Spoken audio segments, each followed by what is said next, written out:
Нийтлэлч эдийн засаг жаргал сайхны дефакто ярилцлагын нэвтрүүлэг олон нийтийн радио телевизээр үзэгчдэд хүрдэг байсан. За гэвч түүний ээлжид нэгэн ярилцлагын дараа дефакто нэвтрүүлгийг Монголын мэдээ сувгаар дахин гаргахгүй байх буюу гэрээгээ дуусгах болсон талаар мэдгдсэн байгаа. Тэгэхээр энэ талаар ярилцгаар нийтлэлч эдийн засаг жаргал сайхныг бид студидтэй ураад байна. Танд орой минь төргий. Тэгэхээр яг яхаарахгүй сошиал ертөнцийн хамгийн их анхаарал татж байгаа асуудал бол дефакто нэвтрүүлэгтээ Монголын мэдээ сувгийнхан гэрээгээ цуцлах гэж байгаа асуудал байлаа шүү дээ.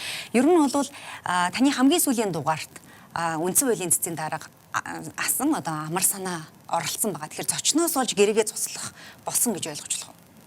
Тэгээ би бол хувьдаа тэгж ойлгож байгаа. Уржигдэр нэг өдрийн орой үндсэн хуулийн цэцгийн дарга асан амар санаагааг урьж нэвтрүүлэгтээ оруулсан. Өнөөг болтол би хийнийг яаж хийзээ зочноо өөрөө шийддэг.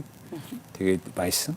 Гэтэл одоо өчигдөр өдөөс хойш над руу уцаар яриад мөнгө төр дарга танд одоо ингээд бид цаашаа үргэлжлүүлэн ажиллах боломжгүй.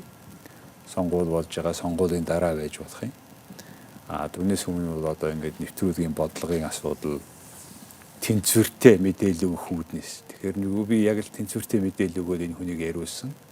Нэгдүгээрт, хоёрдугаарт ер нь бол энэ олон нийтийн телевиз учраас зүгээр одоо жишээлбэл Монгол улсын үндсэн хуулийн цэцгийн дарга баясан, хийж байсан гэсэн тийм хүн яагаад энэ таныг ажлаас чинь боловлчих вэ гэдгийг Монголын ард түмэн бол сонсох хэрэгтэй.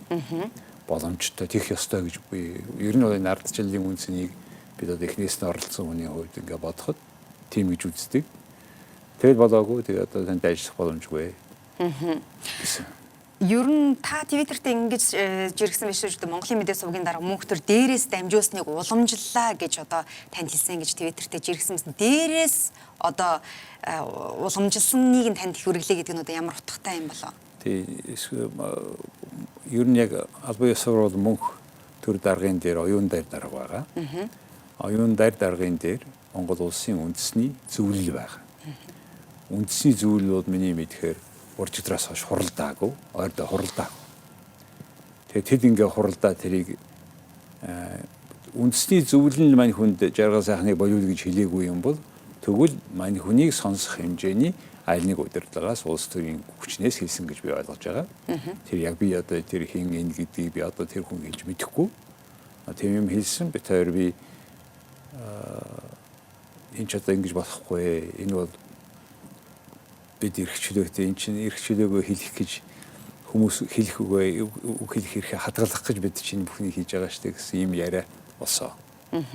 Ер нь танд өмнө нь ийм асуудал тулгарч байсан уу? Одоо урьдчилан чичинтэй ч холбоотой одоо сануулгачгүй тийм үү те? Ийм хүмүүсийг ураарайч гэх юм уу? Ямар нэгэн зөвлөгөө байдлаар өгж байсан тохиолдол байсан юм бол. Гэхдээ тэр чинь нөгөө ажиллаж байгаа болохоор өнөхөр цаг үеийн асуудлаар тийм хүнийг яриулвал зүгээр байна энэ гэсэн яриа бол ажил хэргийн юм байх л да. Гэхдээ чи тэрийг урьж болно, тэрийг урьж болохгүй гэвэл тэр бол одоо хэвлэл мэдээллийн хэрэгслийн эрхчлөөг одоо янз бүрийн хэмжээгээр халдсан болох гэдэг шүү дээ. Би бол юу ч гэсэн энэ дефакто гэдэг нэвтрүүлэг би өөрөө угаасаа сэтгүүлч зургтын хүн биш. Гэхдээ дефакто гэдэг юм ярилцлагыг манайд хэрэгтэй гэж бодоод би 5 жил 6 дахь жилээ болж байгаа.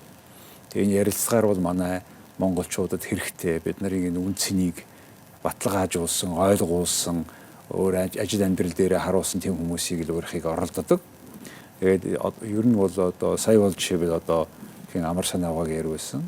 Ер нь бол би цаашдаа одоо нийгэмд одоо хамгийн өөр ямар нэг юм томоохон арга хэмжээ болоход нөгөө тал нь юу юм бэ гэдгийг би заавал яриулах хэрэгтэй гэж бодож байна. Тэгэхээр дандаа л одоо ялсан дийлсэн тал нь яриад ээж болохгүй шүү дээ. Бид нар ардчилсан нийгэмд олон ургалж үзэл бодол ийм нийгэмд амьдрах гэж энэ бүх энэ ардчлалыг ч өөр болгосон. Энийг ямар нэг шалтгаанаар ялангуяа сонгуулийн шалтгаанаар хязгаарлах энэ төр гэдэг бол их ойрын харааны ажил гэж бодож байна. Өнөөдөр ардчлалын 25 жил явсны дараа Монголын ард түмэн ийм юмтай болно гэж хинч бодоогүй байх гэж бодож байна.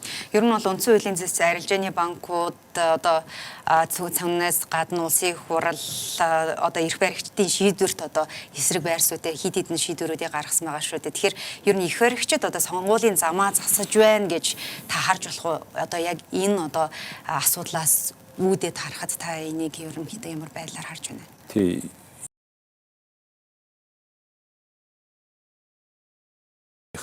Янз бүрийн дуу хоолойг бүрэн сонсч иж бид урагшаа явна.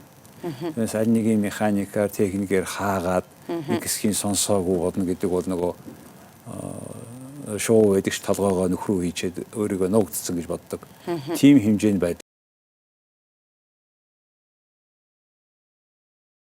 хоёр талыг яриулж яагаад юмны бүрэн талаас нь ойлгож яагаад хүмүүс шийдвэр гаргадаг тийм цаг үед амьдарч байгаа. Тийм. Ер нь Монголын мэдээ суваг нэвтрүүлгийг зогсоож одоо гэрээгээ цуслах шийдвэр гаргасан хэвлэн нийтлэх хэрэгжүүлээ олон нийтийн дуу хоолойг боомлж байна гэж ер нь бол олон нийт харж байгаа шүү дээ. Та цаашдаа ер нь ямар алхам хийх бодолтой байгаа бол? Гэхдээ би ч одоо нэг амар ийм бүтэн том институт эсрэг том том алхам хийгээд идэгч нэг амт юм биш. Ямарваа нэг албан тушаал байхгүй. Зүгээр үзэл бодлоо би миний амьдралын хагасан төрийн нийгэмд хагасан шинэ нийгэмд явж байгаа хүний хувьд бид нарын урагш дэвшиж байгаа энэ юмд юу болж гин юу болохгүй гэдгийг хэлээд ямар нэг санал тавьдаг ийм дуу хоолой манайд болох ёстой олон хүмүүсийг ажиллах ёстой хамаар хараатай бос байх ёстой гэж үзэж байгаа.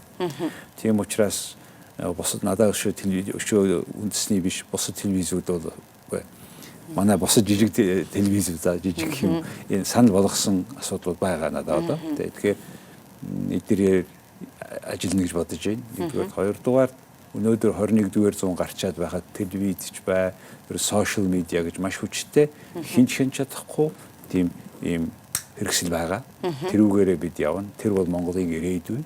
Монгол улсын хүн амын хагасан залуучууд тэдний амьдрах ертөнц өшөө илүү ардчилсан байх ёстой гэж бодож байна. Би сая ярилцлаганд орохоос өмнө вебсайт хараад ижил Монголын үндэсний телевизийн сайтн дээр нь Монголын мэдээ сувгийн захирлын одоо орон тоон дээр анкет авч гинэ гэсэн зар байсан. Та энэ мэдээг чи сая дөнгөж гарсан сая мэдээлэл байсан. Та энэ мэдээллийг харж амжсан уу? Харж амжаагүй хэрвээ тэгж байгаа бол мөнх төр захирал ажиллаа болж ийн гэсэн үг. Яг тэр нь одоо жишээ нь надад энэ яриатай энэ холбоотой ийм болж байгаа бол харамсалтай байна. Гэхдээ хэзээ нэгэн цагт хүмүүс бид ялангуяа хэрэгтэй үед нь чи дуурч чадсан уугүй гэдэг асуудал амьдрал дандаа гардаг. Тэгээ хэрвээ би чадаагүй дээ гэж хүн өөртөө хариуд хэлэх юм бол тэр жоохон харамсалтай хэрэг. Тийм ч учраас өнөөдөр би энэ ажлыг хийж байгаа. Сүүлд нь би нэг юм удлаа ярьсан юу чигээгүй хоосон хүн байхгүй үүднээс чадлынхаа хэмжээгээр өнөөдрийн нийгмийн эдийн засгийн асуудлаар дуу хоолой болж байгаа. Ямар нэг хэмжээгээр ийм асуудлын тийм судалгаатай, анализтай тэгээд яах вэ гэсэн шийдвэртэй юм бичгийг оролдож байгаа. Энэ бол тийм амар биш юм байна. Яг хүмүүс дэмждэг, дагдаг олон хүмүүс байдаг ч гэсэн мохоодог, доромжилдог. Тэгээд өөрийнхөө нэрийг ч тавиагүй мөртлөө нэг өндөг тавьчаад нэг хачин нэрч биш те нэг одоо юу гэдгийг амтын нэр тавьчаад хүн доромжилдог энэ соёл бол их хүчтэй байна. Тэгээ энэ бол цаг зүйн юм л да. Тэр аймахаа нэрээ тавьж чадахгүй хүмүүс юу шалах вэ? Ер нь бол бид энэ их тийм ороо бусгаа сурсан тийм нийгмийн хэцүү замаар гэхдээ зөв замаар бид урагшилж байгаа гэдгийг энэ харуулж байгаа гэсэн. За маш баярлалаа цаг зав гарган ярьж манай студид бидэнтэй ярилцсан таны ажилд амжилтсая. Баярлалаа та бүхэн ч гэсэн нөгөө нэг хоёр дахь хүнийг underdog гэж ярьдаг юм л да Америкууд. Underdog буюу ялагдж байгаа хүмүүсийг ингээд дуу хоолой болгох бас ч юм дуу хоолой боломж байгаа. Тэгээ энэ орон даяар хурж байгаа гэдгийг талархаж байгаа. Тэгээ бид яг үнэхээр ийм маягаар л бид юм олон дуу хоолой явж ижил урагшаа дэвшил гарна шүү дээ. Тэд их баярлалаа. За маш их баярлалаа. Үзэгчдээ бид нийтлэлж эдийн засагч жаргал сайхан та ярилцлаа.